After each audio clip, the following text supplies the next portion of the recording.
बोलिए नाग पांचे की जय। सावन मास की बदी पंचमी को ये व्रत होता है। शास्त्र में सुदी में करना बताया है। लोकाचार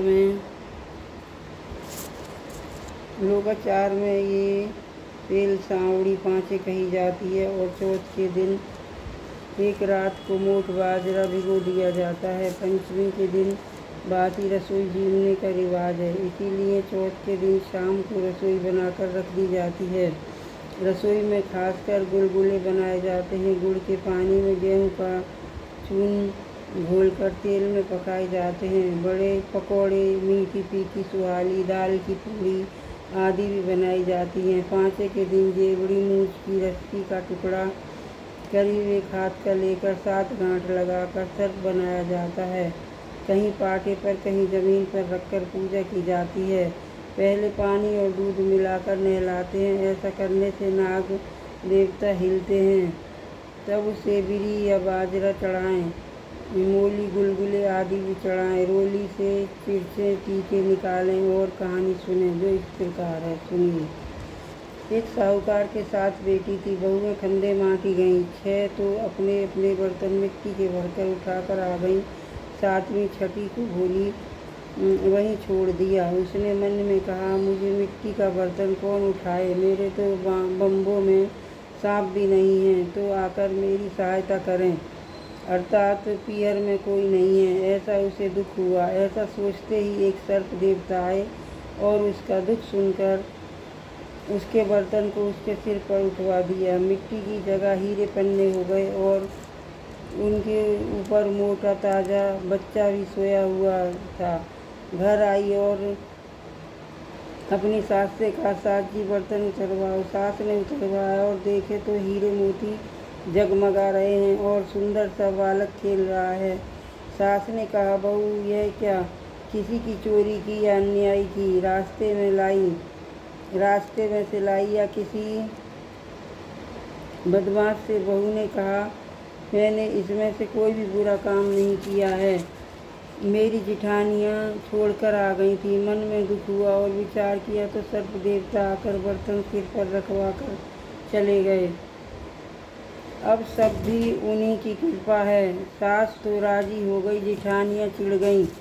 वो भागी भागी फंदे माटी गई। नाग देवता से बोली, आपसे हमें तो धन नहीं दिया, देवरानी को इतना धन दे दिया। नाग देवता बोले, मैंने तो मिट्टी की परात उठाई थी, तुम भी भर लो। सबने खूब मिट्टी डाल ली।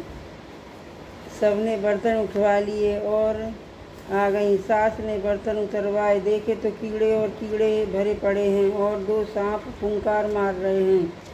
सास ने कहा, बहुएं क्या है। बहुओं ने कहा, हम वापस जाती हैं, देवता होकर इतना दगा क्यों किया। वापस गई। सर्प को बुलाया और कहा, देवता महाराज होकर दगा क्यों किया। सर्प ने बताया कि तुम्हारी देवरानी तो भावना की भूखी थी, तुम लालची हो, मेरे पास धन कहाँ। सबने हाथ जोड़ लिए और आगे से अपनी देवरानी से मिलकर चलने को कहा। सबको परात उठवा दी, सब पर 2-2 हार रख दिए। घर गई तो हार छिपाकर रख दिए।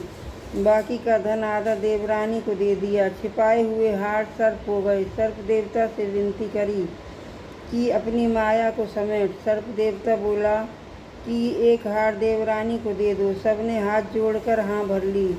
हार देवरानी को दे दिए।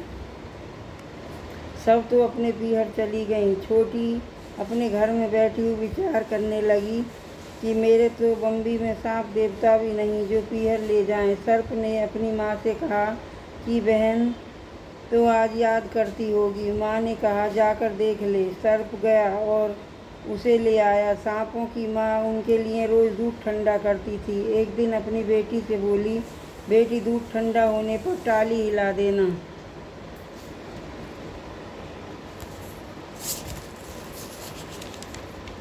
टाली हिला देना। उसने गरम पर ही टाली हिला दी। सांप ने थोड़ी टिकाई तो दूध गरम था।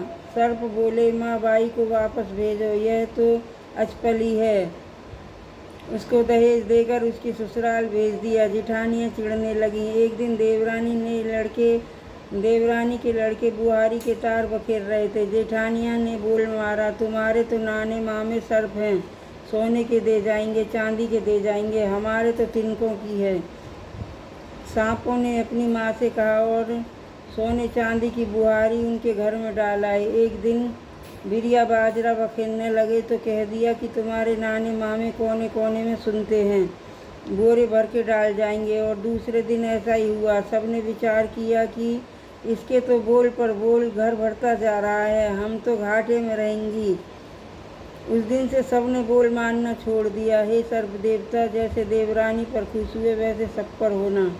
बोलिए नाग पंचमी की जय, भैया पंचमी की जय, सावन मास की जय।